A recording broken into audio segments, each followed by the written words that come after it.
Le malheur colore de rouille tout ce qu'il touche, et le chant des lamentations se fait aigre et dissemblable dans l'amour de Dieu.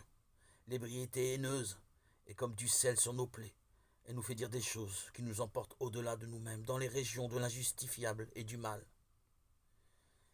Les prières liturgiques mettent un voile pudique sur cet élargissement de la rancœur à la loi du talion, qui n'est pas celle du Christ, et fait l'ellipse des deux dernières strophes vers lesquelles convergent néanmoins toutes les tensions de ce psaume.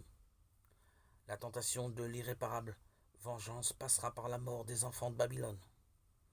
Heureux qui saisira tes enfants pour les briser contre le roc, comme si la mort libérait de la mort, comme si le mal absolu effaçait le sacrifice de l'offense faite à l'autre. La lecture chrétienne de ce psaume s'arrête au bord de l'inconcevable, dans un silence qui n'est pas celui de la répression, mais celui du pardon. Le Christ est venu laver l'homme de sa demeure, le restaurer dans la patience de Dieu. Père, pardonne-leur, ils ne savent pas ce qu'ils font. Luc 23, 34.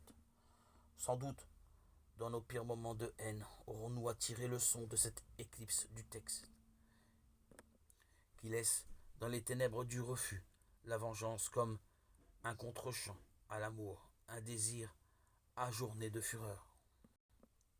Il faut se laisser porter par la grâce et revenir à la foi simple et têtue. Des visionnaires demeuraient fidèles à Dieu. Ce petit reste de l'exil, sans doute, l'a imploré dans le chant épuré des larmes. Je n'ai ni larmes ni repentir, ni douceur spirituelle. Mais toi, mon Sauveur et mon Dieu, donne-le à ta créature, aie pitié de moi, ô Dieu, aie pitié de moi. Et cette pitié alors peut nous revenir sous la forme adoucie d'une protestation de fidélité, une note d'espérance et d'exaltation contre le haut le cœur du malheur, enfonçant inexorablement le coin du mal dans le mal. La joie promise imperceptible d'une Jérusalem intérieure éclaire ainsi le chant des exilés là où nous l'arrêtons aujourd'hui, dans notre prière d'une lueur d'espérance et font la vigueur de la parole, dans la douceur du souvenir et les floraisons tardives de la terre promise.